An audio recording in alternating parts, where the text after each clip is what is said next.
You are now listening to the Q&E Podcast. Is this what you want? Huh? Is this what you want? Well, come and get it, goddammit! Hello, everybody. You're listening to the Q&E Podcast. You're here with your boy Q Hicks right now. I got Edgar on the other line. Edgar, tell the people what's good. Welcome back to a new episode of the Q&E Podcast. Can't wait to get into these topics with y'all. We got a lot on our plate today to deliver, so let's get into it. Quincy, go ahead. Hey, bro, let's dive right into these big paydays, man. So if you don't know, yesterday, July 15th was the franchise tag deadline. So if you was on a franchise tag a couple of months ago, this was your deadline to get a long-term extension for this coming season. And it was a few people that got big paydays. Let's give a shout out to Chris Jones, got his cheese. And we talked about him last week, so we're going to dive into that a little later. Myles Garrett got his from the Browns, and Derrick Henry got an extension from the Tennessee Titans, bro. Jones's extension was 4 years, $85 million. Garrett got 5 years, $125, and Henry 4 years, $50 million. Edgar, how do you feel about these deals? Chris Jones, I did not expect that, honestly. I knew he was gonna get something decent, but I didn't expect 80 mil. I didn't expect 80 plus mil. So that shocked me, but like you said, we'll dive into that in a little bit. Myles Garrett, I expected that. The Browns ain't really got nobody else to pay like that. So hold on, bro. But how did you feel about the deal, knowing what he just came off of with the incident this coming season? Did you expect him to get paid literally off the season he just got suspended? Like, that tells you a lot about how the Browns feel about him and his character. I feel like, although, because I was one of the main criticizers during that time of what he did. So although I did fault him for what he did at that moment, I know it's not like Myles Garrett's entire career is based off of that. Like, we know the production that he gives. We know that's not usually what he does. So it was a one-time thing. He got suspended for it for an adequate amount of time, I feel. And he did his time. New season coming. Let's put that in the past. Let's pay the man. So I feel like that was the best thing for the Browns to do. If they held a grudge with that and tried to play with his money, I would not have been a fan of that. I'd have been like, damn, okay, like, we get it.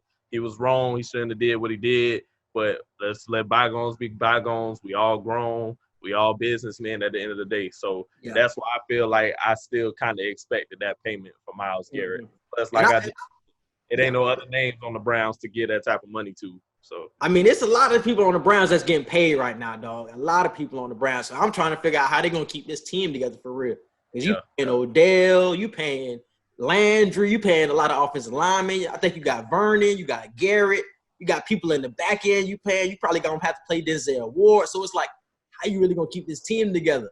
Because they have talent similar to the Chiefs. Obviously, the quarterback position is like the real difference, though. But talent level around the team, man, it's crazy for the Browns, man. One can make the argument that it's kind of better. The only two big differences, Baker Mayfield compared to Patrick Mahomes, and I don't even know their main tight end right now compared to Travis Kelce. The tight end position. They had just brought in Austin Hooper from Atlanta. And Austin Hooper ain't no Travis Kelce. I mean, Hooper sees that, but you know what I mean. He top five. He had a nice season last year, but yeah, he definitely not Travis Kelce though, not at all. Man. Those are the two main differences when it comes to talent-wise, looking at the Browns. But I love the deal for Garrett though, man. He's the highest paid pass rusher right now, even above Aaron Donald. That's where I had to pause. Once you get him above Aaron Donald, man, because that should be the gold standard. Right. Aaron Donald obviously has been the defensive player of the year, like I want to say twice already. And if you get more money, substantially more money, I think Aaron Donald was getting 21 to 22 million. You're getting 25 million. So you really believe that he's going to exceed what Aaron Donald will be doing. And then that's crazy. That's a crazy expectation for him, but it's definitely deserved because he's definitely produced in these past couple of seasons, man. So definitely. And how do you feel about the Derrick Henry deal?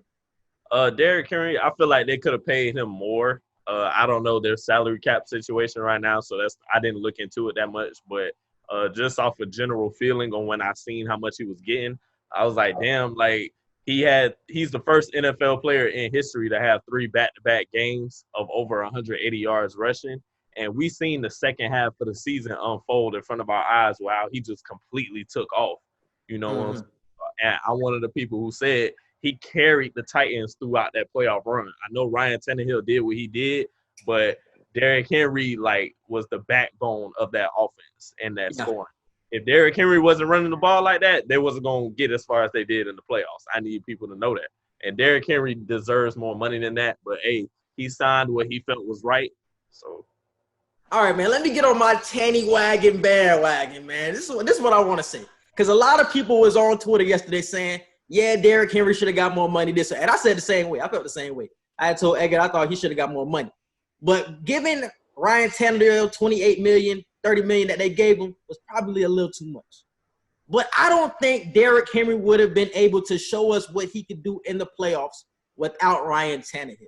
Because in the early season of the Titans season, they were struggling a lot, and they still had Derrick Henry. So with Mariota, they were still struggling. When Ryan Tannehill was implemented into that offense, man, they really took off.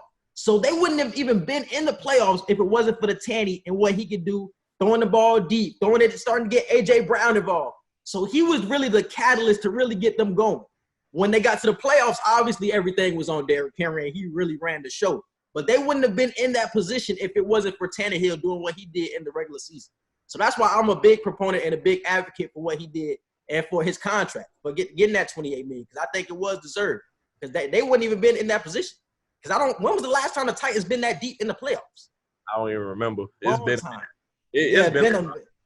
Yeah. Chris, I don't know. No, they didn't even get that far. Chris Walker did. Chris Johnson. Yeah.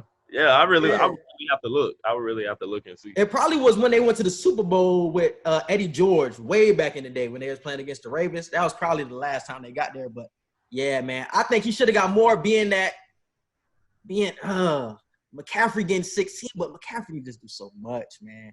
And he's the gold standard for running backs, in my opinion. Right now, yeah. I think he could have at least got 14, though. 14, I would have been solid. I wouldn't have been no complaints from me. But, yeah, 14 would have been straight. But 12 and a half, it felt like they got him on the bargain for sure, man. Definitely got him on the bargain. But we talked about it earlier a couple of weeks ago, how this next year's offseason for running backs is going to be crazy. You got Kareem Hunt. You got not Nick Chubb. You got Chris Carson. You got Dalvin Cook. It's a lot of players that's going to be a lot of running backs in this current offseason, man, that's going to be in play. So it's like, man, you want to get your money now instead of waiting until the next offseason. But let's talk about that because he didn't get an extension at the deadline, even though they tried to work something out last minute. But it's really starting to become apparent, bro, that something is not right. They obviously do not believe in Dak like they're leading on to. So how do you feel about that situation right now? I don't want to say I see this coming, but I kind of called this, didn't I? Where Andy Dalton at? Going to practice? That's that's a totally different. That's a totally different argument, bro. Different argument. It's still in motion. My plan is still in motion. What I told y'all, Dak gonna keep playing around and not just taking what he needs to take and just. So what are you saying, bro? Are you saying Andy Dalton is the future of the Cowboys team? I don't want to say he's the future, but he's the interim future right now. I'll say that he's the interim future. Because if Dak keep playing around. Because Dak trying to shoot for the stars with whatever contract he thinks. Dak is not playing. It's the Cowboys playing around, bro. Dak is not playing. He trying to get his cheese. He's trying to give him 28 or 30 mil. Just take that. Just take Ryan Tannehill money right now. Don't settle for less. Take Ryan Tannehill money. Because he don't want to think of that. Better than Tanny. He don't want to think of nothing logical. He just want to get the super huge amount of money when you ain't did that. He wants 35 mil. 35 mil ain't even gonna be that crazy in a couple of years, bro. You think about a couple of years. The Cowboys thinking right now, what's going to affect our pocket. But you got to think future-wise with the rise of the salary cap, bro. 35 is gonna be nothing.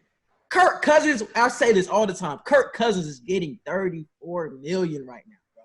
34 million, and Dak has done more playoff success. And more just team success in general. Then Dak should have tried to just take either 28 or 30 mil and then actually and get to the playoffs and win, possibly make a Super Bowl appearance and show out. And on the next contract, be like, okay, I proved to y'all, I took the money y'all gave me and I proved to y'all that I deserve the money that I want. So then he could have reached for the stars with the salary that he wanted. But right now, you trying to get at least 35 mil. That's not happening. Like, no. Bro, Dak has been getting paid $2 million the last couple of years. It's no reason why he should be settling from the Cowboys, bro. Y'all should be overpaying me rather than try to underpay me right now, bro. For what I've been doing for y'all the past couple of years. I don't think 28 or 30 mil is underpaying him. I think that's adequately paying him. I think that's adequately paying him for what I've seen so far. From what's been going Jimmy G. That's Jimmy G. Who else getting that? Jimmy G and Tanny money. He better than both of them. He better than both of them, bro. He needs what I've been saying lately. Wentz money. He needs to be getting that. Whatever Carson Wentz getting, that's what what's name to be getting. Dak need to be getting. Carson Wentz don't need to be getting that much either, if we're being honest. Bro, Carson Wentz is making $33 million. That is going to be nothing. Mahomes is making 50 mil, bro. Carson Wentz don't need to make up from here. Lamar gonna make 40 mil. Deshaun probably gonna make 40-something mil. It's gonna keep going up. So 35 in a couple of years, we're literally going to look back and say, damn, Dak is for a bargain at 35 right now. That's literally what we're gonna be saying. I'm telling you, because Russell Wilson is at $34 million. He's at $34 million. Obviously, he's a top 3 quarterback. But still, $34 million, it already looks like a bargain for Russell Wilson, bro. So you believe that Prescott deserves Russell Wilson money? Yes. You think he deserves Russell Wilson type money? I think Russell Wilson should be getting more. I think Russell Wilson should be getting more money. Yes. So how I feel. So you think Russell Wilson should be getting more, and you think Dak should be getting the previous stuff that Russell Wilson was getting? Okay, I had to get you saying this there. I thought you were saying the same amount. I was going to say no. Oh, no. Oh, Russell Wilson is years better than Dak Prescott. But I'm saying just the bargain in general, the $35 million bargain that you're getting for a quarterback right now, looking at Mahomes getting 50, 35 is going to be nothing because you know how it's just the leapfrog type of game when it comes to salary caps for quarterbacks. That's understandable. The quarterback gets paid more. The net quarterback get paid more. So it's like, man, why are we playing with Dak with the 33 to 35 million? So that's why I keep saying to me, the Cowboys don't want him. And I can't see him being with the Cowboys this long if they're going to keep playing with him like this, bro. I really can't. So do you see him as the future? Next year, is he there? Is Dak Prescott there next season? Dak Prescott there next season. It all depends on how this season goes. It depends. I said this a few pods ago. The Bucs and the Cowboys are the two teams that have no excuse to not make a Super Bowl run in the NFC. Those are two teams that have no excuse to not make a Super Bowl run. So I don't want to hear Dak ain't got no help. I don't want to hear the coaching ain't right. Coaching plays a part, but all that talent you got surrounding you and the talent that you have, you can't just sit here and say coaching the reason why y'all ain't winning. Because at some point in time, there's no excuses. At some point in time, talent gonna play a factor. So you can have the best playbook in the whole league. If the players ain't got the talent, then it ain't gonna work. So I don't want to hear no excuses from the Cowboys, barring health.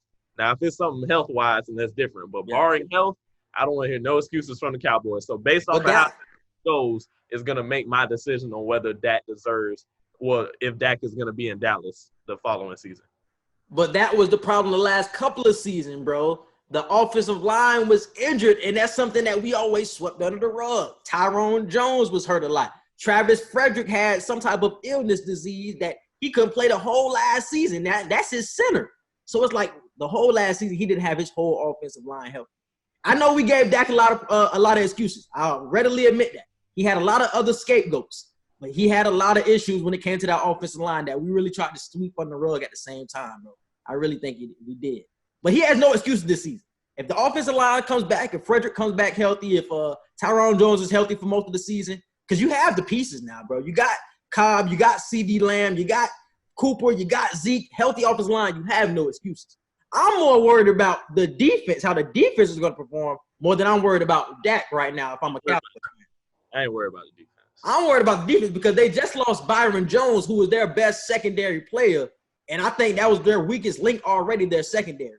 So how are they going to replace him? I'm ready to see that if I'm a Cowboys fan. I ain't too worried. They might fall off a little bit, but like what the Cowboys defense was elite.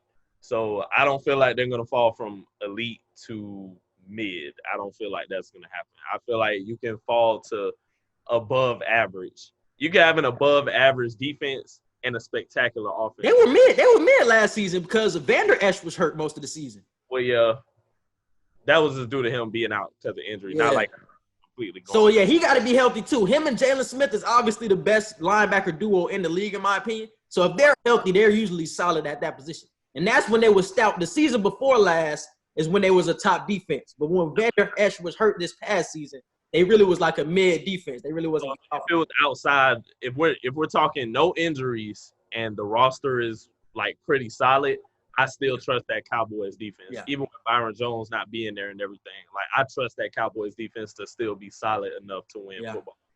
Yeah. So let's move on back to Chris Jones, man. So we talked about it a little bit last week that I really didn't see this deal getting done because you just paid Mahomes $50 million. We talked about all the names, Hill, Kelsey, everybody that's getting paid. So I was like, bro, obviously you don't have enough space to get Chris Jones. Right. And just pull another rabbit out of their hat. I don't know where the Chiefs getting all this money from, dog. But bro. I don't know where they getting this money from, but they gave this man $21 million, bro. And Mahomes and Kelsey and all that was laughing about it on Twitter. They was like, they ain't see this coming. They ain't think we had money left. Literally, bro. But something I did see, bro, is that Mahomes is only going to get paid $6 million this season, and he's going to get paid $24 million next season. So that's the last 2 years of his contract currently are. Yeah, before that 10-year kicks in. Right. Yeah, and that's why they're able to sign Chris Jones to this deal because Mahomes isn't getting kicked into that 10-year deal just yet.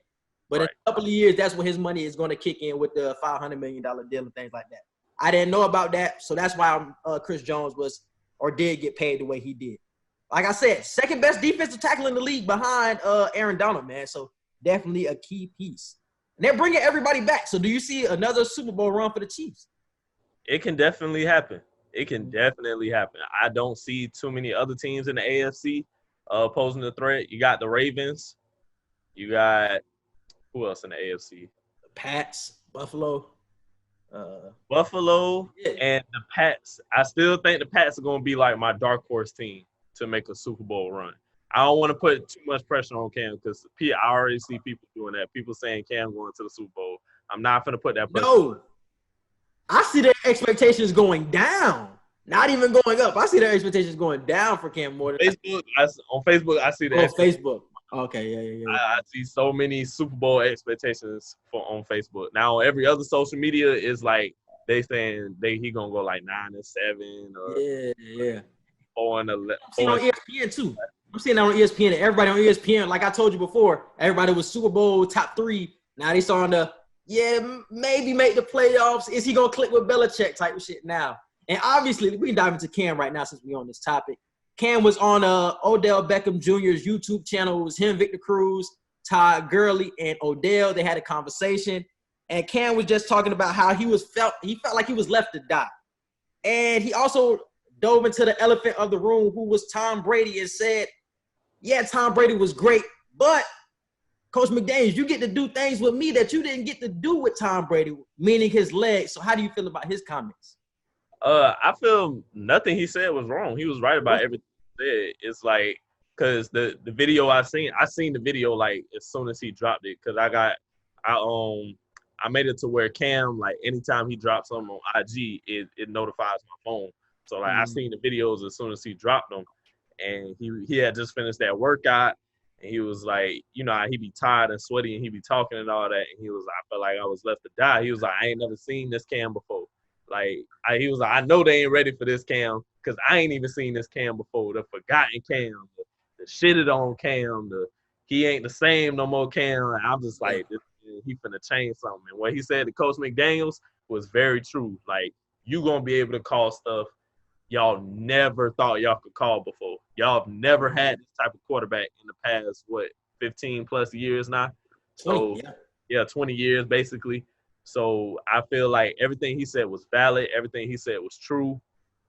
That's just my feelings on it. Cause I'll say he was left to die in a sense. I can see what at first I was like, when I first seen it, I was like, I don't know if he was left to die. Like he wasn't that long. But as I really looked at it and like really seeing how long he was out the league and like really just sit here and see how everybody forgot about him, I was like, yeah, I see where he got that mentality. And definitely check out that whole YouTube video. I had watched it yesterday, man. It was definitely a good listen. They were talking about Black Lives Matter, all the injustice that's going on, the coronavirus. Gotta watch the whole thing. I ain't see the whole thing. Yeah, so Cam was basically saying for 86 days, he was getting no calls, bro. 86 days, ain't nobody want him. That's why he said he felt like he was left to die. Because he was asking his agent by every other day, like, this team ain't asking about me. This team ain't asking about me. This team ain't asking about me. Every day, his agent was like, nah, man, they ain't even called about you. Or this team called about you, but they want to work you out. But obviously, it's coronavirus that's going on, so we can't do a workout. So there's a lot of things that were going into why Cam was not signed for 86 days. So, and you're his number one pick. You're a starting quarterback. You were always the guy. So having that expectation of being the guy and dropping to nobody even wants you, obviously you're going to feel like, hey, man, I was left to die, bro. I would have that expectation too if I was Cam, bro. Definitely. But it was also talked about in the podcast or the YouTube video that when Cam was notified that the Patriots were interested, he did question the fit with Bill Belichick. He was like, I don't know if me and Bill Belichick will mesh. And a lot of people had an opinion yesterday about how Cam shouldn't be feeling that way. Cam should just do his job. But when Cam got signed to the team, I felt the same way. Like, is he going to coexist with Bill Belichick? Obviously, we know Belichick as being this high figure, and Belichick and Cam is being this fun guy, love to have fun, a lot of energy. So will they mesh? So how did you feel about that? I feel like they can mesh. I never questioned that. Like, as soon as I seen the Patriots signed him, the first thing that popped in my head was this man finna take over the league. Like, that was the first thing that popped in my head. I wasn't one of those people that thought, is he going to work with Belichick, blah, blah. I didn't think that at all because – that was my first question. The maturity that you just see in Cam, you see the hunger in his eyes. Like, you feel the determination in his voice. He, like I keep saying, he looks like he's fresh out of Auburn again. Like, he actually looks better than that. Yes. Now, from a hunger standpoint, he gives you Auburn vibes. But from a physical standpoint, this like Cam 2.0 damn near. So it's like, I think Belichick seen the same thing that I seen when it's like, hey, he's at a whole nother level mentally, physically, like this can work. So if Belichick felt like this could work and he reached out, plus we know Belichick's assigned players that we have no idea how this is going to work. He signed Antonio Brown, like of all players. Ocho Cinco, Hernandez, Randy Moss. Like, come on now. This is the first quarterback that we're questioning Belichick with. We've always had players we've questioned him with, but this is the first quarterback we're questioning him with. And I feel like everybody is just so on their heels with it because it's like we're so used to the same system at quarterback for the past 20 years that now you're just like everybody else. Now, I don't want to say everybody else, but you're just like the top teams in the NFL now. You have a true mobile QB. So we just scared. I feel like that's what a lot of people are. They scared of what they finna see. They don't know what they finna see. So yeah, we truly don't, man. The greatest athlete, I'm saying greatest football athlete of all time mixed with the greatest coach of all time. So it's definitely going to, obviously, I think Cam is still in his prime personally. He just had injuries. I think Cam is still in his prime. So it's going to be interesting to see how that really comes together, man. I really want it to come together well. But let's dive into these Madden ratings, bro. So a lot of controversy was on Twitter, all social media about the QB ratings, the running back ratings, and the pass rushers. So we can go through it right now, man, see who you got a problem with. I know you already had a problem with Shaq Barrett, so I want you to get that off your chest early. Man, all I'm saying is if you don't want him at number one, that's cool. I can respect that. But there's no reason that I lead the league in sacks and I'm not a top 10 pass rusher. If we're just talking pass rushing, Shaq Barrett got to be top 10. It's about the overall. The overall shouldn't count in one statistic. It's other statistics that count in the overall. The overall not supposed to count in every statistic. No, that's backwards. That's not how I'm saying his pass rusher attribute is probably high. Rushing the passer is probably high. But it's not. Like, it's literally not. The top 10 on pass rushing, he's not in the top 10. This is for overall. This is overall. Oh, bro, I'm going to show you the list. Like, I'm going to show you the list that I seen. The list that I seen, no, this doesn't make sense. Let me run through the top 10 pass rushers for y'all real quick. So, let me number one, obviously should be number one out of 99. J.J. Watt, number 2 out of 98. J.J. Watt should not be number 2 out of 98. He's been injured for like the past half decade. He should be like low 90s in my opinion. Khalil Mack, 97, no problem at number 3. Von Miller at 97, really ain't got no problem. Could have been a 96. Fletcher Cox, one of the best defensive tackles. Cameron Jordan, you said you like Barrett over Jordan. I don't know why, but you said that. Fletcher Cox, Shaq Barrett over him. Cam Jordan, Shaq Barrett over him. You wild, bro. You wild, bro. He's not better than Cam Jordan, bro. You're wild. He's not at pass rushing right now. I'm talking about as an overall defensive end. That is what Madden is rating him by. Not as just a pass rusher. Overall. It says overall for a reason, bro. So he's not a better overall. I have a huge problem with this entire list. Shaq Barrett needs to be somewhere on thing I'm reading. That's the same thing I'm reading off of. Bro, that's the same thing I'm reading. He is not better than anybody on that top 10, bro. Shaq Barrett needs to be on here. He's not better than anybody in that top 10. All right. Nah, bro. He's not better than Chandler Jones.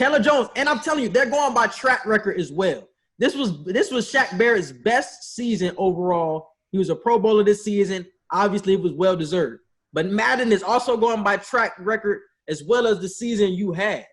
So he probably didn't have that track record as being a 90 overall type of player. So he's not going to be above a Chris Jones, a Chandler Jones, a Calais Campbell. He ain't going to be above them. And you got Myles Garrett. So you got him over Myles Garrett? Nah, not Myles Garrett. Chris Jones, we just talked about him, second best DT. You got him over Chris Jones? Nah. That's what I said. The whole list, that's what I said. If you don't want him at number 1, that's understandable. But he's not in 10. He's not top 10. That's what we're saying right now. I think it's young. It's because he's a young bull, and they just don't want to overshadow the people who are. And that could be true, too. Like I said, they're going by track record as well, bro. All of that is implemented into this Madden record. And that's why you see J.J. Watt at a 98. Obviously, J.J. Watt hasn't been fully healthy and hasn't produced to the level to be a 98. But they're going off track record. He's obviously had 2 Defensive Player of the Year seasons or 3 Defensive Player of the Year seasons. So they're taking all of that into account, bro.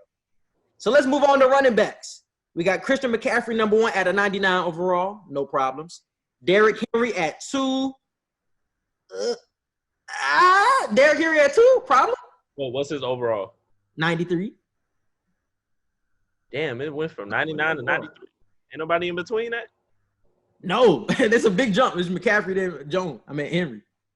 Okay. My problem with that is I low-key don't have a problem with Derrick Henry being a 93 for overall. But there should definitely the gap. Saquon should be up there, bro. Saquon should be in between those two. But no matter who you got in between, there should not be a 99 to a 93 gap. There's definitely players you could put in that between spot. I would put Saquon at like a 96, honestly. That's what I'm saying. Like from 99 to 93, the gap is that wide? No, come on. Yeah. Yeah. Saquon should definitely be at a 96, bro, in my personal opinion. Derrick Henry is 2 at 93. Got Nick Chubb at a 92 overall. Top three for Nick Chubb is kind of for me. Above Zeke, above Dalvin, above Saquon. Well, I mean, right now, I'll probably take Nick Chubb over Zeke. I ain't gonna lie. Me too, honestly. I probably would. But over Dalvin is Saquon? No, over Saquon. You can make an argument for Dalvin, but I wouldn't take him over Dalvin. You can make an argument for that, though. See, this is how my top 5 would have been. My top 5 would have been McCaffrey, Saquon, Henry, Zeke, and then I would have finished it off with Cook. That's how my top 5 would have went. So mine would have been Joe would have been 6. McCaffrey. McCaffrey, Saquon, Derrick Henry, Nick Chubb, then Dalvin Cook. No Zeke, huh? Zeke not top 5 from this past season. And he put out a tweet. He put out a tweet today or yesterday saying we need to stop disrespecting him. Ain't nobody disrespecting you. You just not top 5 right now. You're not top 5. Wow, Zeke not top. But that's crazy, bro. I thought everybody had Zeke top 5. But all right. So, like I said, you got Dalvin at what that is, 5. You got Saquon at 6. You got Aaron Jones at 7 at a 90 overall. I really don't got a problem with that. Mixon at 89. I love Joe Mixon game, bro. Love Joe Mixon. Josh Jacobs at 9. Kamara at 10. Feel like that's a little low for Kamara, honestly. That's low. That's low. I ain't gonna lie. Maybe because he did so much slot work and he didn't do a lot of true running back stuff this past.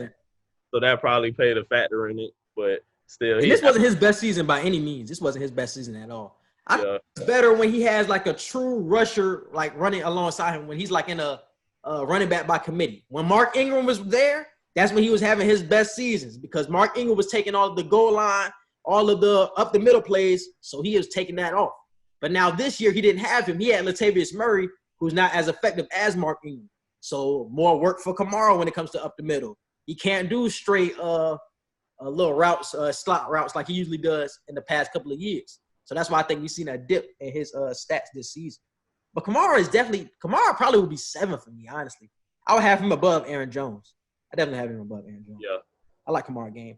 And let's dive into the quarterbacks to leave it off. So we got Mahomes at 99. That's easy. Russell Wilson at 2. That's easy. Oh, but Lamar at a 94. How you feel? I honestly am mad at that. I'm not mad at that. I wasn't mad at it either, but we seen that Lamar was mad about it, especially being the cover athlete and coming off an MVP season. I would think my rating would be higher than this. If I'm Lamar Jackson, I would feel like my rating should be higher than this, being that I'm the cover athlete. I would like a 96. 96 probably would have been me. Okay, 96. You could have gave him a 96, but I ain't really too mad at a 94 if we're being honest. Because you know the speed finna be top notch. You know the juke moves finna be top notch.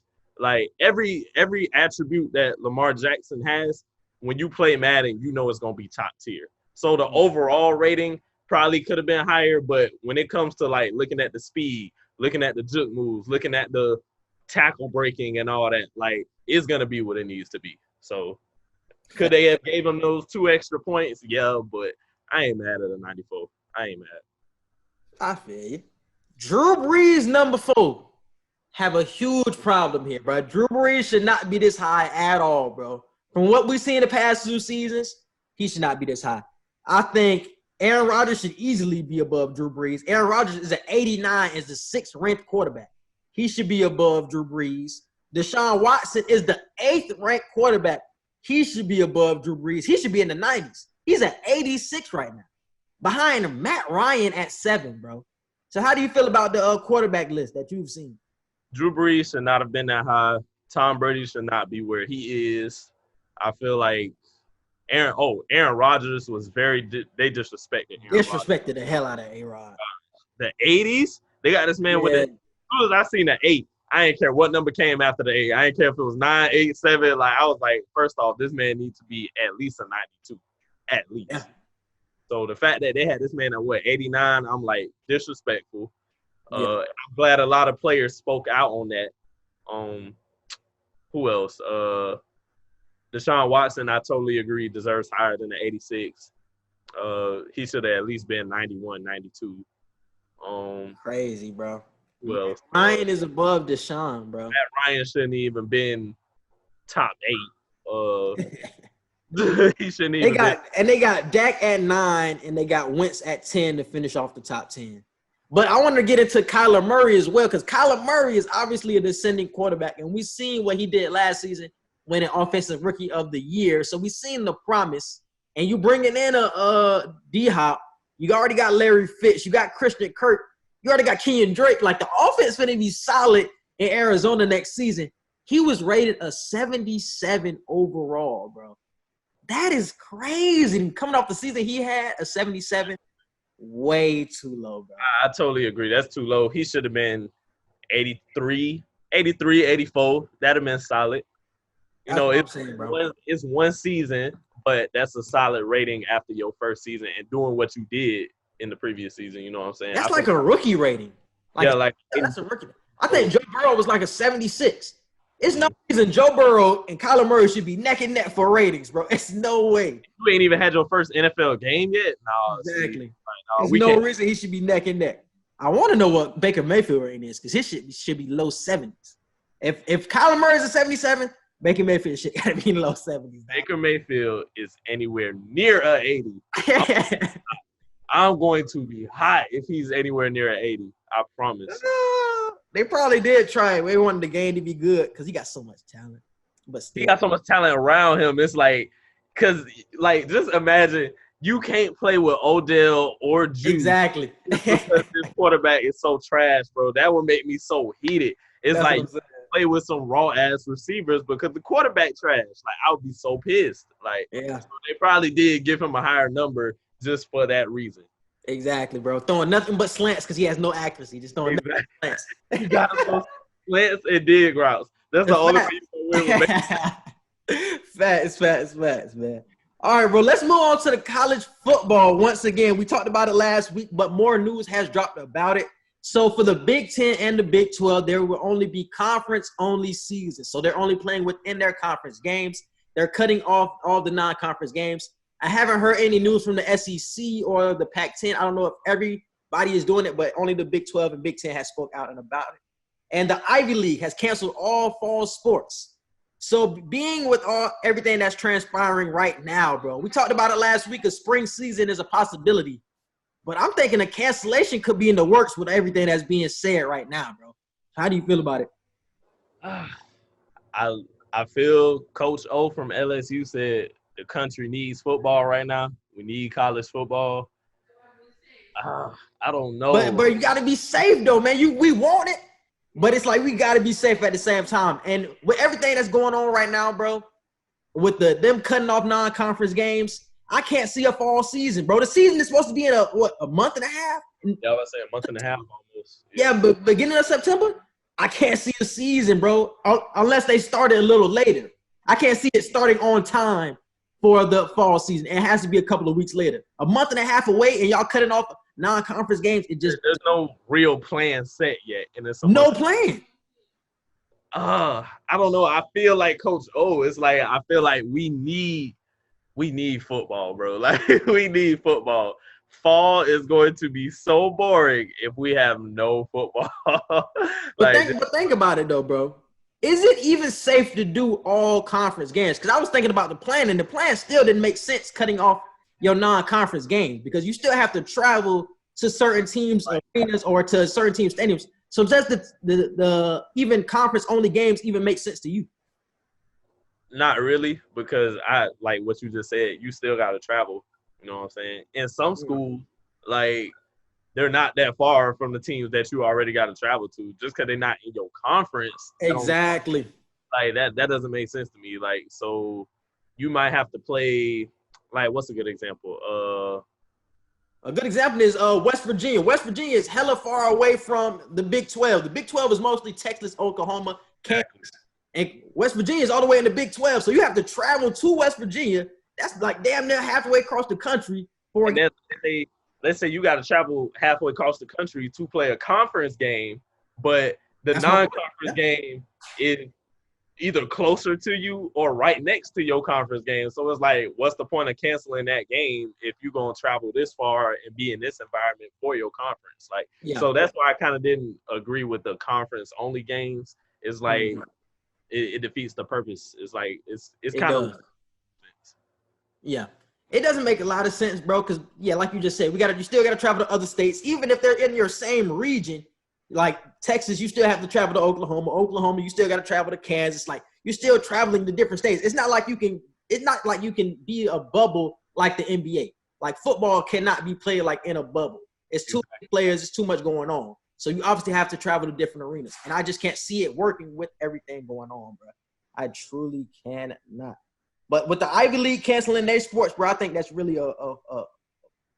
foreshadowing for everybody else. I mean, the Ivy League canceling their sports is like Ivy League ain't never been pressure to begin with. So it's like I really feel like they had the mindset of we ain't never been pressure. We ain't never really made no run in anything. So or it can be they actually care about their students. Or care about their student athletes. That's a factor. That's what it really is. That's a factor too, but not being that fire. that's a factor too. But it's like, y'all ain't really gonna do nothing, so That's it's true, like too. might as well cancel the season. Now, if you the SEC and you say we're not playing no games, then I'm gonna be like, oh snap, okay, we ain't having no season. If any other major conferences like say we not playing, if the ACC say they're not playing, Clemson, like everybody gonna be like, how Clemson just not gonna play? If the SEC don't play, that's like at least 5 teams that you got to look at. Like, damn, like y'all really not gonna play. Big 10, Big 12, and then you got Notre Dame and them with they independent. And Notre Dame talking about not playing either, bro. So it's so much going on. That's why I just can't see a season, bro. It's so much going on right now. And that's probably why they actually caught off the non-conference games. Me thinking about it right now, non-conference games is usually at the beginning of the season. So Right. It start a couple of weeks later if you cut off the non-conference games. I just thought about it. That's probably why they did it in the first place as well. And also the traveling thing, but still it don't make sense at all. Well, let's move on into the NBA. Let's clap it up for my man Jamal Crawford. Finally getting on the team, man. Let's clap it up. About time. Damn time, bro. He went to the Nets. That was a good move. Hell yeah, title run. KD finna come back. KD finna come back healthy, and then you got Kyrie. Nah. I don't know about all that. Title run with Karis LeVert and Jamal Crawford. That's what I see. Oh no, you're talking about right now. I'm talking about next season. We don't know if he's gonna be there next season. We don't know if he's gonna be there. I'm trying to pray that he does. I'm praying. Yeah, hopefully he is. Hopefully they don't trip. So I'm saying this right now. If Jamal Crawford stays with Brooklyn for next season, which I'm hoping he will, you got KD, Kyrie, Jay Crossover, Karis LeVert, Spencer Dinwiddie. It's gonna be pressure. Gonna be. I don't like how you named Karis LeVert fourth. He should have been second on your list. But it's all right. It's all right, bro. It's all right, bro. You'll learn down the line who's the second best player on that team. That's topic. It's gonna take time. It's gonna take topic. We're getting off of this Karis LeVert train. Next topic, please. My man is braided up right now. I just see my man the other day working out. My man is braided up. Karis gonna be dead. Follow him. I don't even follow him on social media. I really don't. You're the only person who actively follows Karis LeVert. I promise you. Ask 10 people if they follow Karis LeVert, and all 10 gonna say no. I rock with my man, dog. But yeah, shout out to Jamal Crawford, man. But obviously we seen with the Nets, man. A lot of people are not gonna play with the Nets in this NBA restart. Kyrie not playing, KD not playing. They signed Michael Beasley, but Beasley got sent away because of some health issues. So he got coronavirus, so he had to go. Who didn't play? Dinwiddie's not playing. Gary Temple might not play. DeAndre Jordan isn't playing. So it's like a lot of people is not playing for the Nets. That's why they signed Jarrell. Yeah. That's really exactly. They just needed bodies. They just needed bodies at this point, dog. And it's like, Jamal, you good. Let's get you on, bro. It was basically like one of those. Like they last option resort. We need bodies. Jamal, we want to give you this last run before, you know what I'm saying, this might be the end. Hopefully. But if this is his last season, I really want to give Jamal his flowers, man. I think he's the greatest six man of all time. And I want to throw him his flowers, man, before he retires. Because I think this will be his last run. I got to get at the Lou Will. Whoa, huh? Greatest six man of all time? I got to get that to Lou Will. You giving that to Lou? Yes. Number 2. But I got J. Crow on. I got Lou Williams as the greatest six man of all time. It's funny because a lot of people bring up this conversation, bro, and they say Lou, they say Maul, but they like forget about Ginobili and shit like that. Like we don't even talk about Ginobili. I really don't consider Ginobili a six man. Like that man was a legit starter. I feel like Lou Will was a legit starter too, but all these players could have been starters, but they were better off the bench. I don't know. It's like I can't consider Ginobili a six man. He was a six, bro. He was a six man for most of his career, bro. I'm gonna say that man Ginobili is a six man, bro. But he not better. I don't think he's better than Jamal Crawford or what's his name though, Lou Will. And he doesn't have the awards either. Who, Ginobili? Six man. Yeah. Yeah. Yeah, he doesn't have how many does he have? Hold on, let me look that up real quick. How many six man awards? Yeah, I think he probably only got one. I'm about to say Ginobili might have one. Yeah, I think he only has. Will got a couple. Will got 2. No, Will got 3. That's what I'm saying. Will he got a few. Yeah. plus how clutch he is, how much he changes the game. Like, it's so many variables with it, bro. Lou Will, man, greatest six man of all time. So he won Six Man of the Year once in 2008. Ginobili did. Mm-hmm. Ginobili got some stats on him, no cap.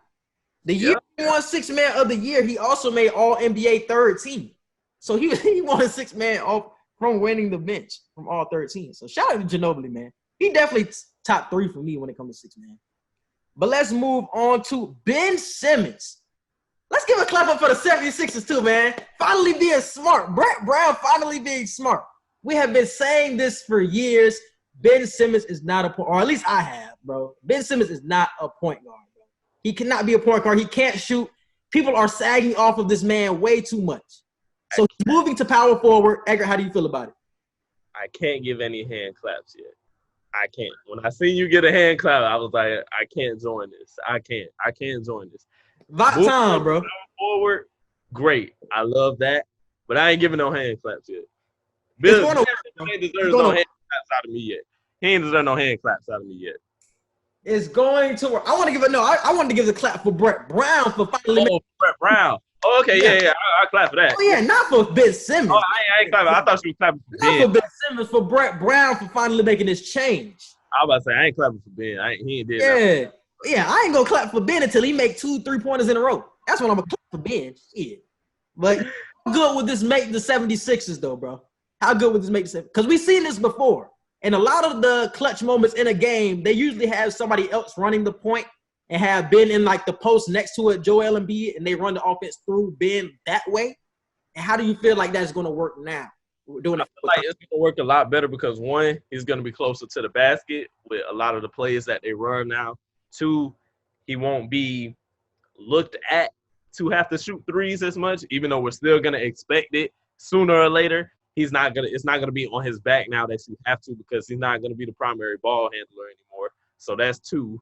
And then 3, I feel like he's just gonna be more comfortable down there with Embiid because people are gonna put the main focus on Embiid to where sometimes they might forget about Ben. And if you forget about Ben, you leave Embiid open. I'd rather double team Embiid and give Ben that one-on-one matchup than vice versa. That you made a great point, bro. Because who are you going to double team in the post? If you throw it into Ben Simmons, he's so dangerous from the post that he can throw it out to anybody, can bounce past it to Embiid or whatever. He's so dangerous that you might have to double team him, leaving everybody susceptible to getting an open shot, man. So that is going to open up so much for the 76ers, bro. Finally, bro. Finally. But I think it could cause a little bit of problems because usually when Ben Simmons is in the paint, Joel Embiid is at the 3-point line. And you don't want Embiid at the 3-point line. You obviously want him in the post where he can really bang and take advantage of his size. So do you think that would be a problem when it comes to that? I mean, I trust Embiid making a 3 before I trust Ben Simmons making a 3. So that is true. It ain't too bad. It ain't too bad. So are you really – I'm still sticking with the Sixers to the finals. I was rocking with that for a long time. I haven't fell off the bandwagon. I've always been – I'll still do the same. I'll still keep them as my favorites to make it to the finals. Yeah, me too. Out of the East. Yeah. So what I was hearing that they're going to run Shake Milton at the 1. They're going to have Josh Richardson at the 2, Tobias at the 3, Ben at the 4, and then Embiid at the 5. And they're going to have Horford off the bench. Horford just got paid $20 million, so it's like, is he going to be happy in that role? Being that he just got paid $20 million as a starter. Horford a vet at this point in the league now. Like he an old head, damn near. Like you could say he an old head. So I feel like he should be very accepting of the role to just sit down and be like, okay, I know where he's still obviously important to the team. Like you're not starter important anymore, but you're still a vital big man to this team. So I feel like the maturity of him should allow him to be like, okay, I could sit down for a majority of the first quarter, some of the second quarter and all that. Like, I feel like he should be okay with it. That's facts. And they're going to need him. If they go up against Giannis, they're going to need Al Horford, most definitely. Yeah. Definitely. Him, Ben Simmons, and Embiid are probably the best defenders for Giannis when it comes to that. Alongside the Heat. The Heat got some defenders as well, man. And Shake Milton was getting off before the season ended. Shake Milton was really on like a ascension, and we started to see his progression, man. So it's going to be exciting to see how he goes in the starting lineup. So let's transition into Bron and Kawhi. They are not putting social justice phrases on their jerseys. Obviously, we know that they can do that now. A lot of people are putting BLM movement type of phrases on the back of their jerseys, but Bron and Kawhi are not. Edgar, your reaction? Bron don't usually miss. He usually hit, but this is a situation where Bron missed. And I say that because I get it. We're past symbolic gestures at this point, and this is just a symbolic gesture from the NBA. Like, it's not really a plan of action. So on one hand, I understand we're past symbolic gestures. We're bigger than just putting stuff on our jerseys and all that. What are you actually out here doing? I understand that. But LeBron needs to understand that symbolism still plays a part.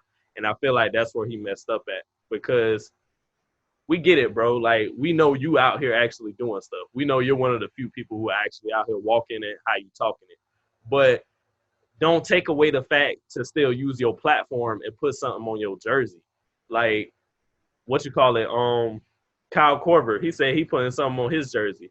A white player who doesn't have to take part in the situation is going out his way to say, I'm putting something on my jersey. And then you got other young players who are saying, I'm putting something on my jersey, or I'm going to make sure I put this. It may not be like Ja Morant. It may not be the phrase I want to put on my jersey, but I'm still going to put something on there. So with you being Bron, being the leader of the league, like, everybody's looking at you. Like, as soon as they gave out the list of what people going to put on their jerseys, I know everybody was looking like, I wonder what Bron going to put on his.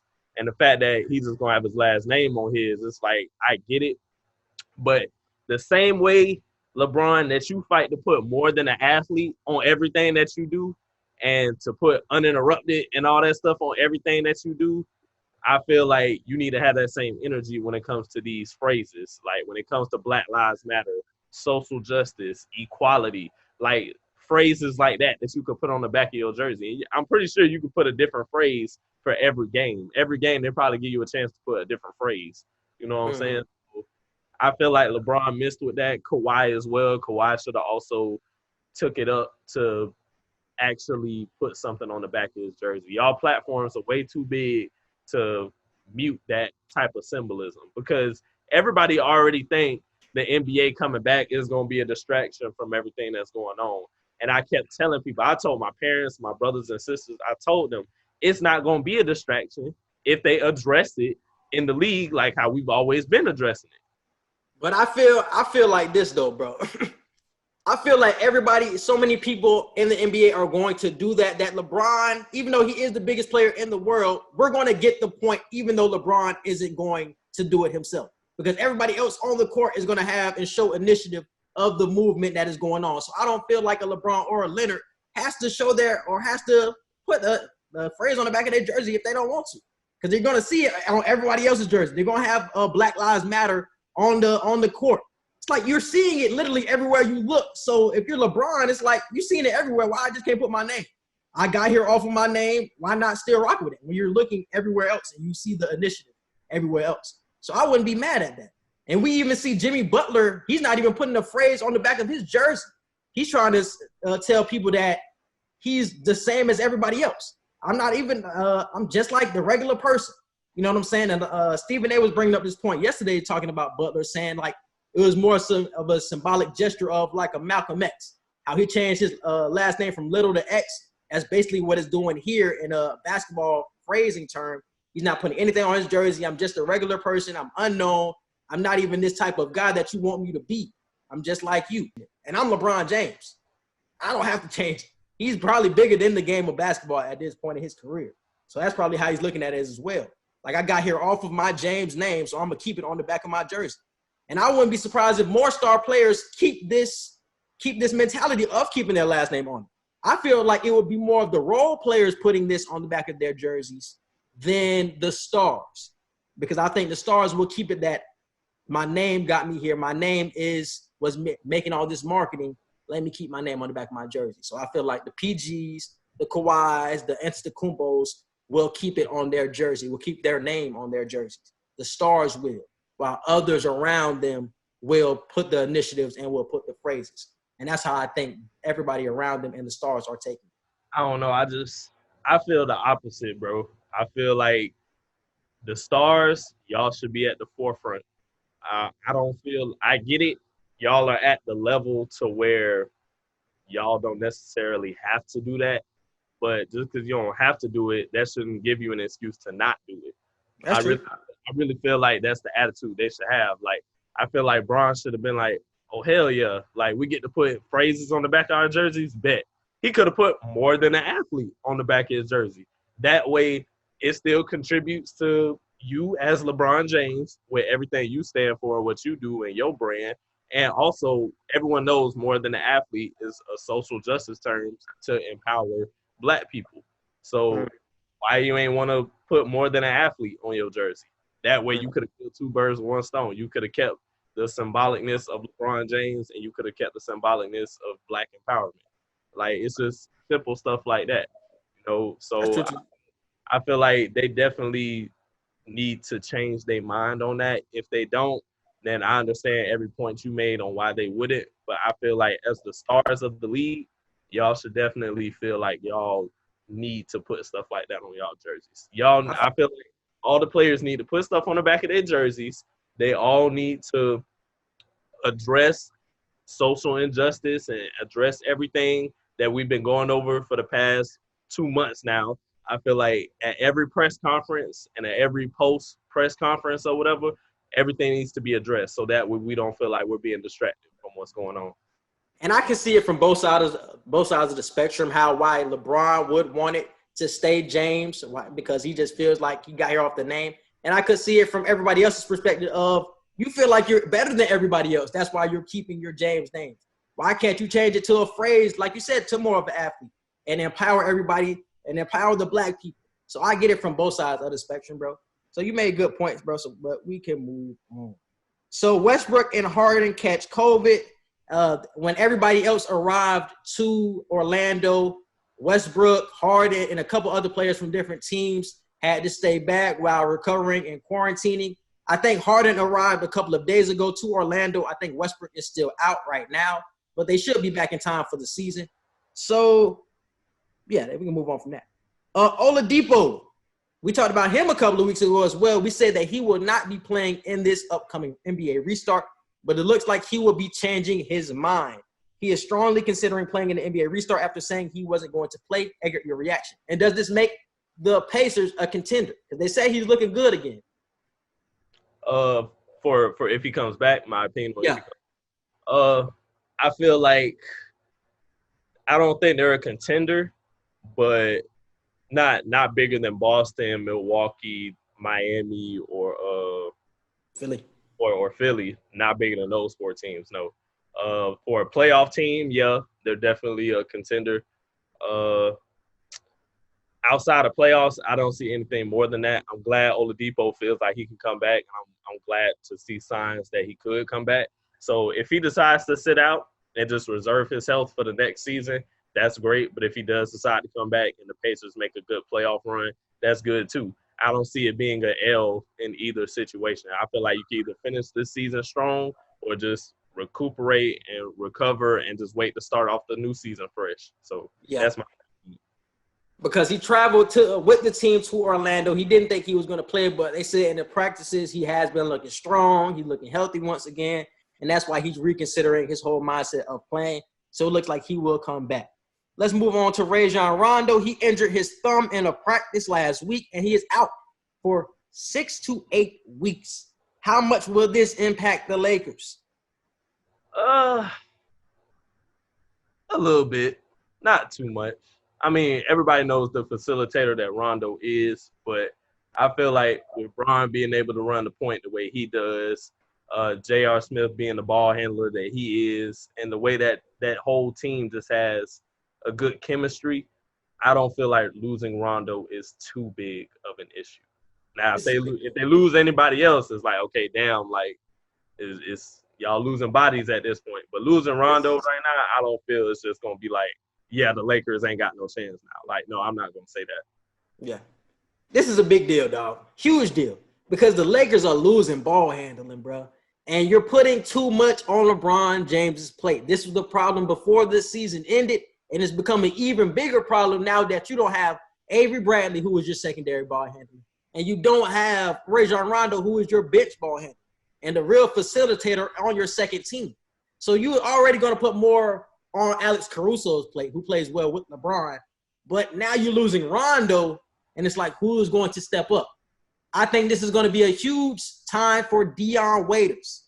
I know a lot of people aren't talking about him right now. He's really was left in the shuffle.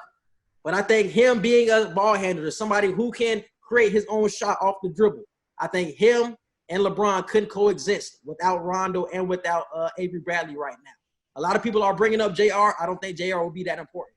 Dion Waiters will be the one to step up for this team, though, man. Definitely watch out for Dion.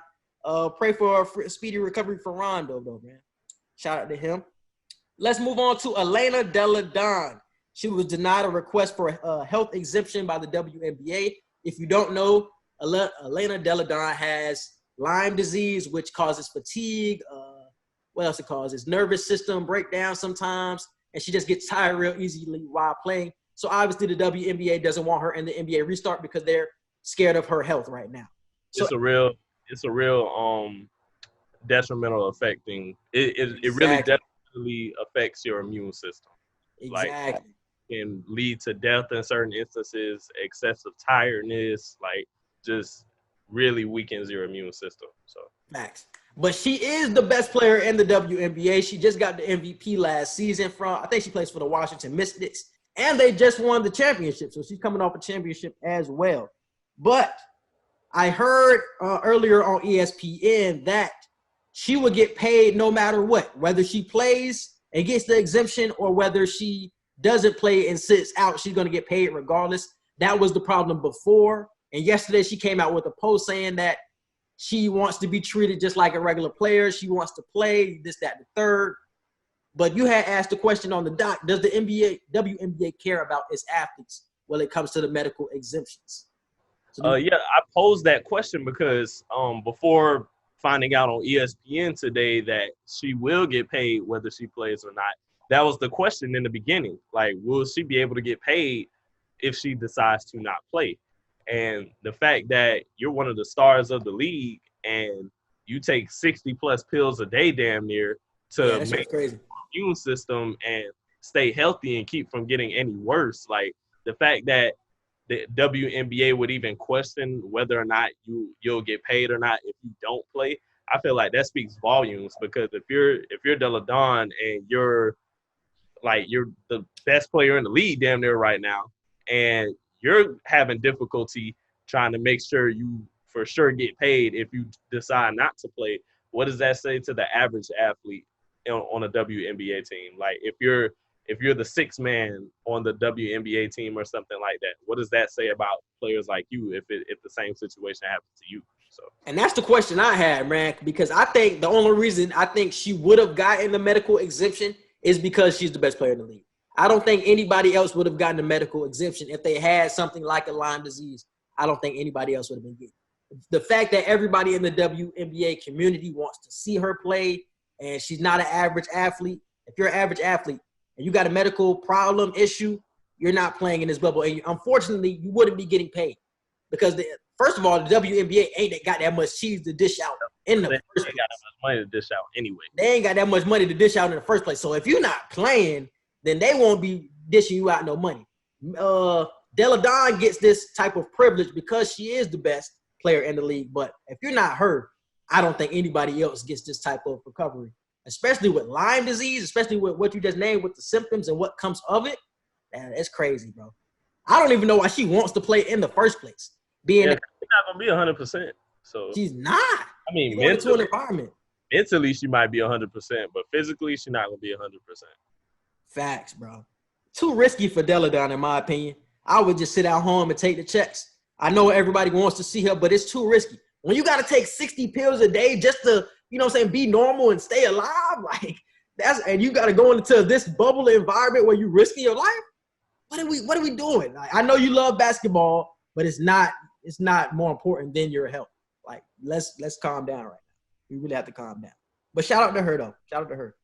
And also shout out to Drew Holiday before we move on to current events. He is going to give all of his regular season game checks, so the 8 games that they play, to Black Lives Matter movement communities or charities, charities.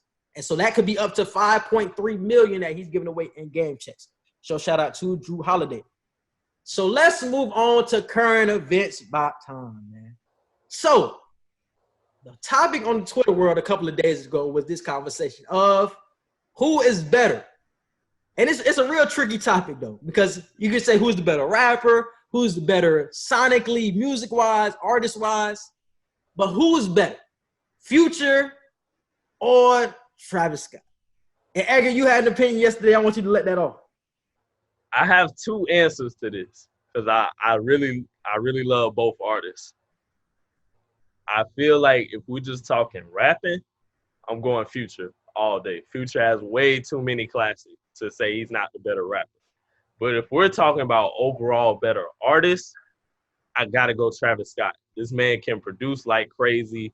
His visuals and his artistic expression is just unmatched. He has great rapping skills. Like the way he uses auto-tune is crazy. So as an overall artist, I would go Travis. But if we're just talking like who got the better rapping skills, I'd say Future. I would take Travis Scott for both of those, for rapping and for artistry, bro. And I don't think, and talking about body of work as well. Because we were talking about it yesterday. We was talking about how, yeah, Future got DS2, he got 56 Nights. Yeah, he got hits, mixtapes, and albums. But he has a lot of misses as well, where you have tracks on those albums that are hits, but most of the album is really, you know what I'm saying, real mid. But Travis Scott, on the other hand, he has nothing but great projects. And people on Twitter were trying to say that Birds in the Trap Sing Brian McKnight was mid on Twitter. Whoa, I didn't see that. Whoa, yes, whoa. They were trying to say that was mid. No. And making against Travis Scott and trying to make it for Future, bro. No. Read off that track list. Birds in the Trap was mid. No. You're hating. You're not Travis. You don't listen to Travis Scott if you're saying that. You just don't listen to him. And I remember I had told you that before, bro, that I didn't know so many people didn't like Travis Scott and didn't like his music. That really surprised me. I tell people all the time, Travis Scott is completely underappreciated. Like, he's completely underappreciated. A lot of black people do not really like mess with Travis Scott like that. That's the thing. And that's really what it is. Like, a lot of black people don't listen to Travis Scott like that because he doesn't make just standard hip party music. He made like, a lot of party music. He makes party music and he makes hip hop music here and there, but he really makes like party type music. Like, and they don't. That's the word. A lot of people don't vibe. A lot of black people don't vibe with that. But I feel like that makes him stand out. Like he's completely different than what you expect, and that's why so many actual hip hop artists want to work with him because it's like you have this entire crowd that we usually don't have. Like, so. And when it comes to Travis Scott, man, once he gets on a track, it instantly becomes a Travis Scott track. I don't care what it is because you have to change the whole flow of the song for somebody like Travis. It's the same way for Drake. It's the same way for Drake. Once Drake's get on your track, that's a Drake track, dog. I don't care what nobody say. And Travis is that same way, bro. So his impact just on this rapping community, and he's underrated when it comes to rapping, bro. Niggas sleep on my man Bars for sure, man. But I just want to read off Birds in the Trap real quick. Way Back was a hit. Coordinate was a hit. Through the Late Night with Cudi was a hit. What else? You got you got Beebs in the Trap. Sweet. Goosebumps. Pick Up the Phone, baby, was a slap. It don't even got a star on here for Pick Up the Phone. Pick Up the Phone was the song of the summer. Oh my goodness. I ain't gonna lie, Goosebumps was too though. Goosebumps was. Come on, bro. And y'all saying this was mid? This Birds in the Trap. Y'all say this was mid? What was the last 2 songs on Birds? What was the last? It was Guidance and Wonderful. I like Wonderful. And Wonderful was a hit. Come on, bro. Everything on that album was hits, bro. And everything in his catalog is hits, bro. Astroworld, let me say this right now. Astroworld, and I mean this with everything in my heart. And when I say what I'm about to say, I'm talking about all genres. Astroworld, one of the best albums I've ever heard in my life. Period. Best albums of all time. Yes. One of the best albums of all time. It's like a Yes. top 5 album for me, and I'm not playing. Like That album literally has no skips. It's 18 songs and no skips. Like, it ain't too many albums you can point at and be like, you can just press play and let the whole thing play. Facts, bro. His transitions from song to song are flawless. Like, all of that. Like, he put the grind. That's why when I watched that documentary and I really seen how he was so upset when he didn't win any of the Grammys he was nominated for, I was like, whoa, what? Like, Astro World didn't win over Invasion of Privacy for Album of the Year? Well, for Hip Hop Album of the Year? I'm like, first off, he should have been nominated for Album of the Year, not just Hip Hop Album of the Year. And then second off, he didn't win either award with Sicko Mode. Sicko Mode was the Song of the Year. Like, you didn't win either award. It's the Grammys, bro. It's the Grammys. You know how the Grammys do. And I know, but still, bro, like, it's like, even though we know how the Grammys are, bro, when we deserve it, bro. Like, come on now. Like, I get it. It's the Grammys. It's already slated against us. But when we have the white crowd the way that we did with Travis and we still ain't win it, that's when I really got a problem. It's like, we got y'all attention now. Come on now. But it wasn't enough black people, though. He had the white folks, but it was like he didn't have that black support on the back end either. You need both, to ride with you. And Cardi had both riding for her. Because the only song most black people know off Astro World is Sicko Mode. Sicko Mode and Yosemite, bro, with Gunna. And Butterfly Flat. Butterfly Flat, Yosemite, and Sicko Mode. Them the only 3 songs that black people really know off Astro World. And a lot of people don't know all 3 of those songs are on Astro World. So I totally agree. One of the greatest, bro. He has no misses. When it comes to Rodeo, his mixtapes, days before Rodeo, you feel what I'm saying? All of his mixtapes hits. You feel what I'm saying? Astro World. Damn, was Astro World the last one he dropped? Yeah. Astro World. Well, no, I guess it was Rodeo. It was Rodeo, Beebs in the Trap, or Birds in the Trap. Astro World is his last solo project because he did Jack Boys with the Cactus Jack artist that he signed. So that was straight. But niggas was talking crazy about Huncho Jack. Like, Huncho Jack didn't slide. No, they started showing appreciation for it. I seen appreciation for it like a month and a half, 2 months ago. Because, it was like randomly, it was like when quarantine first started. And I'll say this was around like late April, early May. And then for some reason, Huncho Jack was trending. I don't know why, but it was. So I went to Twitter and I was looking, and I seen a lot of people saying, y'all finally showing appreciation for Huncho Jack. And somebody was like, I ain't finna let y'all sit here and praise Huncho Jack like I wasn't talking shit about it when it first dropped. I was like, man, thank you. Saint Laurent, bro. Saint Laurent mask is a banger. Come on, bro. It started off with Modern Slavery. Dubai shit, you got Gold, Huncho Jack, Black. Come on, bro. It's nothing but hits. How you feel, where you from. And they were comparing Super Slimy to Huncho Jack. And you know Super Slimy was the one with Thug and Future. Right. And people thought that damn Huncho Jack was trash. Then damn, what I just said, Super. You think of Super Slimy, like Super Slimy wasn't even on their level. Huncho Jack was way better than Super Slimy, bro. You can't even. A lot of people like mess with Thug way more than they mess with Travis Scott. That's the thing. And that's the thing. But Huncho Jack was way better, bro. Huncho Jack is underappreciated. I will say that. Facts. Travis Scott in a whole is underappreciated. Facts, bro. But the thing about Future, bro, he just got the hits. His bodies of work just don't compare to Travis, bro. I'll say that. Like, you can't really pick too many Future albums or projects in general. Like, you can't pick too many Future projects and be like, press play and don't skip nothing. Exactly. He just has so many mixtapes and albums that you just like, you get hit with so much. He dropped so much in a year and shit like that, bro. So you got it's like that with Gucci. It's like that with Gucci Mane. A lot of people say Gucci is the best just because he put out so much work. But I'm like, nah, bro. Like, so I say this all the time with the Gucci and Jeezy debate on who people think is better. I think Jeezy is the better rapper. Gucci is just more influential. Now, I will say that if we talk about the most influential rap people in history, Gucci Mane is the top 3 influential hip hop person. Up there with Chief. Chief don't get enough credit either. all the people that Gucci put on and all the people that Gucci had a part in like making who they are and all the music that he done gave us and everything, like Gucci Mane is one of the top influential hip hop people of all time. He may not have the money like it, but he's definitely up there. So I feel, but when it comes to rapping, Jeezy is the better rapper. Gucci just put out way more stuff. Gucci got over 100 projects and only like, you can only really pick like maybe 15, 20 of them that. I remember none of them. Like, exactly. I don't remember that Gucci. Like, yeah. Ain't no way you putting out 100 plus projects and they all slide. Like, no. Yeah. That's facts. That's facts, bro. But when you talk about influential, man, we got to bring up Chief Keef way more often, bro. Chief Keef started a lot of this drill music, dog. Other than that, though, like, what did he do? Like, other than just giving us other than exposing that sound to us, what did Chief Keef really do influential-wise? He started the young rap wave for these young dudes, boy. Chief Keef was like their first young drill, really in the streets dude that we really knew, bro. Who else before that? Who else? That young. You talking about drill music, or you just talking about in the streets? That young doing drill music. Who else? Oh, drill. That's why I said.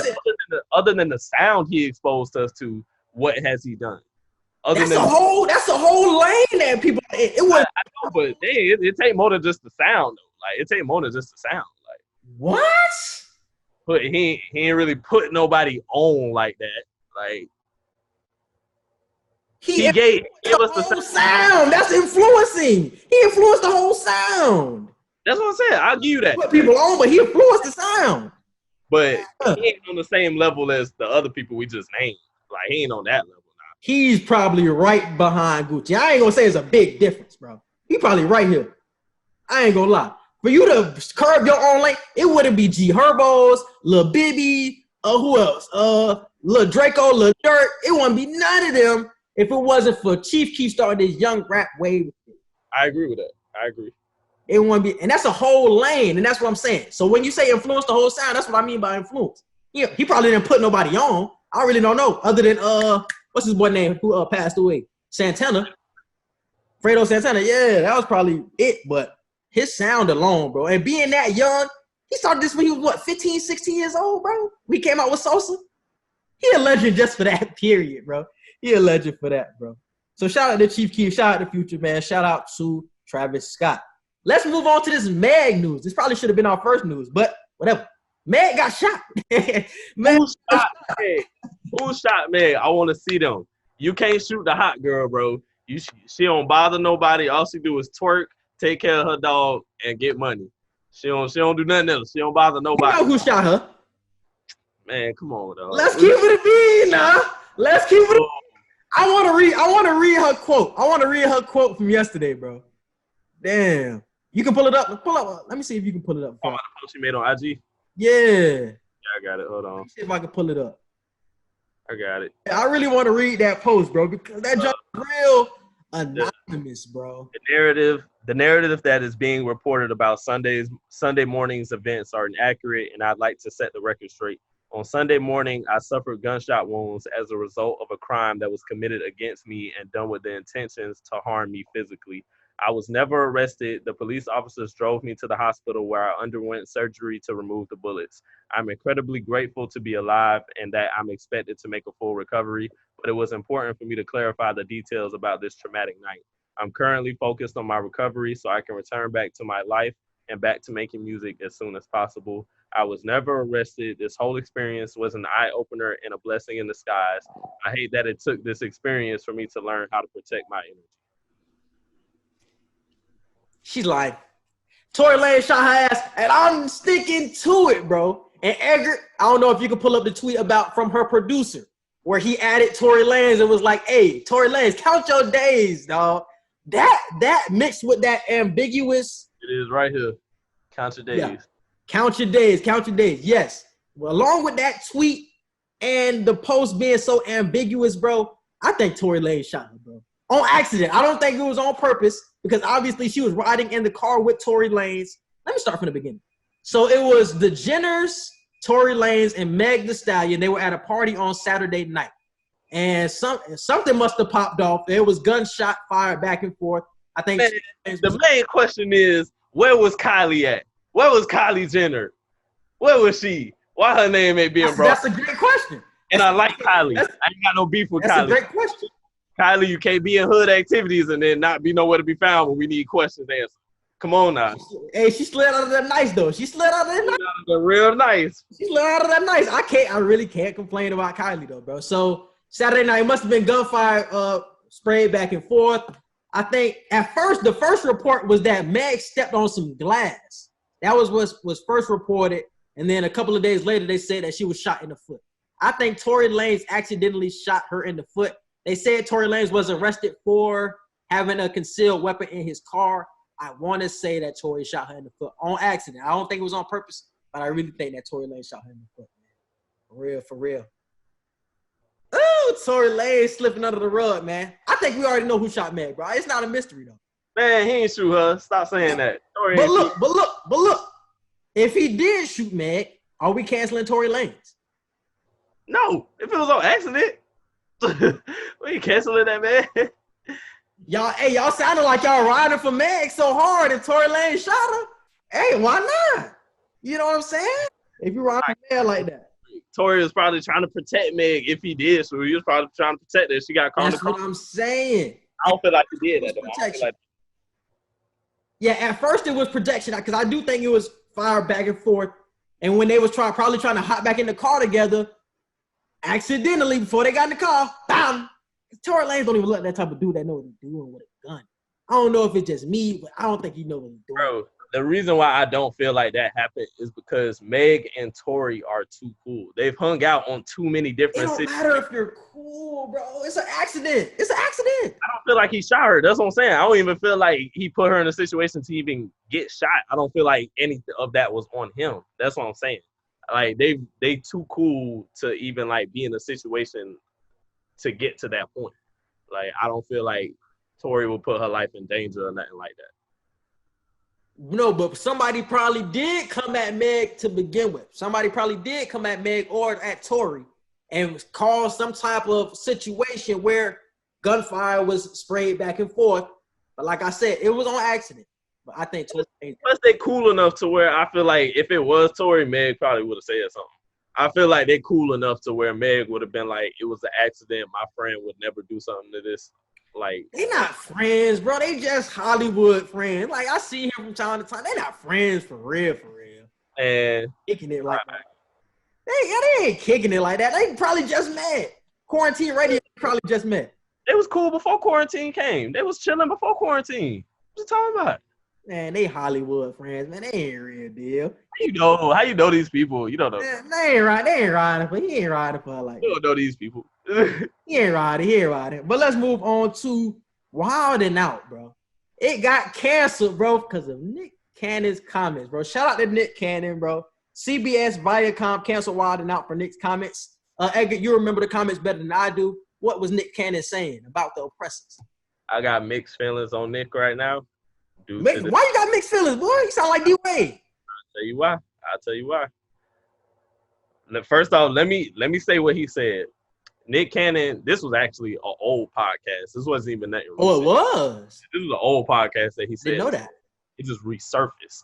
So on a podcast that Nick did a while ago, he was talking about the term of animal and savage being denoted to black people based off of like how white people will always say we were, when in actuality, he was giving a history lesson on white people really were animals and savages, if you really want to get technical, due to the Viking nature and the barbaric nature that white people have had in the history. Like in the history books, if you look, like they were really barbaric and savage, and you notice like they lived in the mountains where you really had to have that type of lifestyle and whatnot. So all Nick was doing was just addressing that and saying that we were never really known throughout history as barbaric and savage and animal-like people. So when Nick was going in with that and everything, and he was saying, he started getting religious with saying black people are the true Hebrews, not white Jewish people and stuff like that and everything. He went in depth with all of that stuff. He got a lot of backlash for that. And I don't feel like what Nick said was really wrong. From the religious aspect of it, you feel how you want to feel because everybody's religious belief is different. But what he said about the animal and savageryness, I don't really see anything wrong with what he said because it's in the history books. Like, you can see that. So he told the truth with that.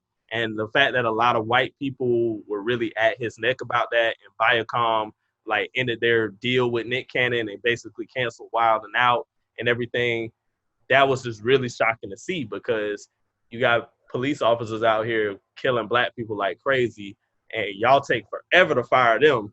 But Nick Cannon say something on a podcast, and all of a sudden we can fire people like this. Like, it ain't nothing to fire people like that. You know what I'm saying? So you just see the systemic racism proving itself time and time again, no matter who you are, no matter what you've done. And I love the fact that so many black people off of the cast of Wild 'N Out stood behind Nick and voiced their opinions and everything. Hey, shout out to Carlos Miller. Yeah, shout out to Carlos Miller, Yes. DC Young Fly, B Simone, Pretty V, like all the Wild 'N Out cast. They conceded all of them. So shout out to all of them. And shout out to Diddy for saying that Nick Cannon can come to Revolt TV and do Wild 'N Out. So shout out to Diddy for that. Shout out to all the black people that stood with Nick Cannon. Here's why I got mixed feelings. Nick Cannon, I don't know if you listen to this, but if you are, why the hell did you apologize? Why did you apologize for what you said? I read this morning. It was like late last night or early this morning. Why did you apologize for what you said? I hate, and everybody knows this about me, I hate when famous people speak the truth and then you apologize right after you say what you just said. Why would you do that? Like, you seen all the support that you had backing you up. Why would you do that? Why would you apologize? Especially when what you said was the truth. It ain't like you were just giving your personal feelings. You were giving facts. Like, and you apologize for that, bro. I ain't finna sit here and say you got punked by Viacom or nothing like that, but you should not have apologized. You should have stood on what you said and felt the way you felt, and whoever got a problem with it got a problem with it. So that's Nick why Cannon just got so many connections, bro, that he probably didn't want to break it off. I feel the same way you. No, Nick Cannon passed that, bro. Nick Cannon at the point in his career where he can go to Revolt TV and just get just Good. as he was, like as he would have off MTV. He was the only reason we was turning to MTV and VH1 anyway, because all they show is they Jersey Shore stuff. They show old movies here and there that people might want to watch. Like, they got lame shows that nobody really pay attention to. Wild 'N Out is the main source of MTV and VH1 money. Like, Nick Cannon, you got Nickelodeon money. You got your brand Incredible. You got that money. You got your music career was trash, but you still get music money. You still get money from the movies and shows that you helped did and produce. Like, you got so many avenues of money, bro. You got all this black support. Don't apologize for shit that you say. Like, especially when you saying facts. Like, that's really why I got feelings on Nick right now. I ain't mad at him completely. The only way I'm gonna really be mad at him is if he goes back to Viacom. That's what I'm saying. If he goes back, I'm gonna be pissed. Don't do that. Leave. That's what I'm telling you. No, bro. No. That's what I'm trying to tell you. His connections was hurt by that comment. That is why he apologized. And he's trying to get back with VH1 because he knows if he tries to go to a Revolt, if he tries to go to a BT, they're not going to pay him like a VH1 and CBS Viacom. Don't need that. Viacom is making that guap, bro. We was just talking last night, bro. We was Viacom. talking last night. He could drop all the episodes on YouTube. If Netflix still he can do that, yeah. If Netflix still want to mess with him, he could drop all the seasons on Netflix and get a Netflix check. Now, if Netflix if Netflix don't want to deal with him, then just go straight to YouTube. But you can try to do a deal with Netflix and get a deal with Netflix, put all of Wild 'N Out on Netflix. Wild 'N Out will be one of the top viewed things on Netflix if they drop all that on there. I'm telling you. I don't know, bro. Nick Cannon ain't type of dude that I know will be apologizing if he didn't have a plan already in motion. I think he's trying to go back to Viacom or MTV. Another thing that I heard on why, and it was something that I also thought of too. Nick might have the mindset of he got to be careful with his life right now because he's still trying to drop that Dr. CB documentary. I don't know if people forgot about that or not, but he's still trying to drop that. And a lot of people already gave their conspiracy thoughts on they feel like that's why Nipsey Hussle was killed because he was already trying to do that anyway. So the fact that the Dr. CB documentary, like Nick is trying to drop that, like if Nick Cannon died, ain't nobody else gonna try and finish that documentary. I'm telling you right now. So the fact that he's still the government had nothing to do with why Nipsey died. It was a nigga that he knew from his hood that killed him. Literally, everyday story. All right, bro. If you think it's just that, I can't vibe with you, Are we bro. still rolling with the conspiracy that this was the government? Oh yeah. Clearly see that it was obviously a hating dude from his hood? Are we still rolling with the government conspiracy? They want you to think it was just a hating person from his hood. It was that person now. It was that person that killed him. But the motives behind that person killing him, bro, like, come on now. He hated. You obviously see a dude so successful and he from your hood. What with the dude? We've seen this so many times. The only person hating on Nip for years was untouchable in his city. He was able to be outside of his own shop every day, all the time with his kids in Crenshaw, and nobody ever tried to step to him. That's why he was so comfortable being outside without no security or nothing. And you mean to tell me one of all of these hating people that could have did this to him any day finally just did it for no reason? Like, no reason. There's no reason. We see hated niggas kill niggas on the daily. It's just a regular. This is regular. He was trying to drop a documentary on Dr. CB curing cancer, bro.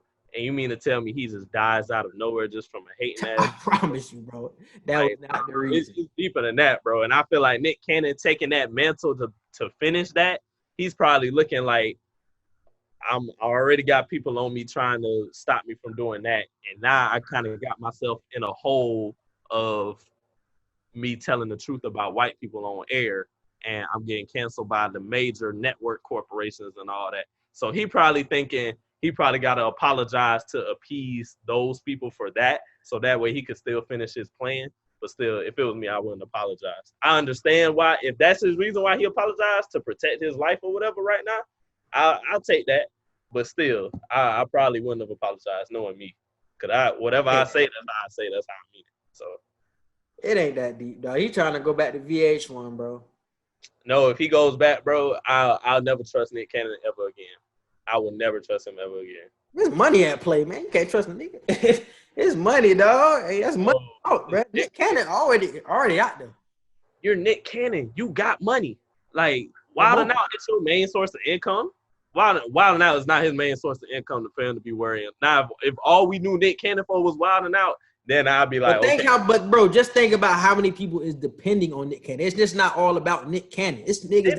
They're not all depending on Wildin'. DC Young Fly ain't just depending on Wildin' Out. There's more people that go along with that show, bro. I'm talking about people that actually work on the set, not people that's actually on the show.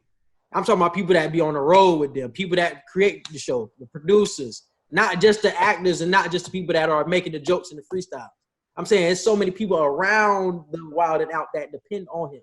So if you got something already in stone with VH1 and you got something good that you probably can't get nowhere else money-wise, and you want to keep that in stone, that's probably why he did apologize. But it's not like it's that many people to where you got to just really try and fight to keep what you got. Like, it ain't that many people now, like under the radar that he got to just help and save. Plus, if Wildin' Out is canceled for sure now, it's like those people still lost their job anyway. So, and you got Wildin' Out on your resume. Like, if you're if you're like an executive producer, or if you're like, if you did anything involving Wildin' Out over the past 15 plus years that it was running for on your resume, you gonna get a job. We'll see, bro. We'll see. Definitely interesting to see how this will play out. And before we get out of here, shout out to Kenny Stills and all the other people that were arrested for really doing nothing while protesting the Breonna Taylor murderers, trying to get their murderers arrested, or her murder arrested. Where was it at? Was it in Kentucky? It was, where was it? Let me see. I think it was in Kentucky or Houston. Let me see. But shout out to them, because it was definitely more people. I think YBN Corday was arrested as well. Portia Williams or something like that. Arrested. So it was other people that was arrested as well, man. So shout out to all of them taking the charge, man, for Breonna Taylor, trying to get justice for her. It was let me see. Damn, where was this? I'm looking at in Kentucky or Houston or Texas, one of the two. I think it was Kentucky. They're not showing the right I'm looking at some of the mud shots and all that. Yeah, it was probably Kentucky. I think it was Kentucky though. So. Yeah, I think it was Kentucky because he said, I think he got bailed out and he was trying to go to another protest where they was doing it at. And I think that was also in Kentucky as well. So he was trying to do it once again. I think they were probably going to do the same thing to him, arrest him as well.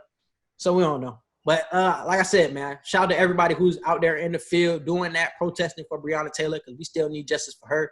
Shout out to Breonna Taylor because we definitely need justice for her. So, yeah, hit him with the social media. You can follow us on Twitter at Q&E Podcast 1. You can follow us on Instagram at Q_N_E_Podcast. You can follow us and like our Facebook page at Q&E Podcast. Don't forget to subscribe to our YouTube channel, Q&E Podcast. Hit that subscribe button. Click the notification bell and hit the all button so you can see whenever we drop new episodes. Make sure to subscribe and follow Blue Collar Media Group and MTMV Sports. We are part of both of those platforms. There are plenty of people out there just like us who are dropping content every day. Make sure to check out those different platforms as well. Our email, QANDEpodcast@gmail.com for any fan mail, any questions, concerns, business inquiries, anything like that. Feel free to hit us up at any time. Quincy's Twitter is Q_Hicks3. Mine is Edgar Martin 97. And you can also follow me on Instagram at Edgar Martin Official. And am I forgetting anything? Nope, that's it. Yeah.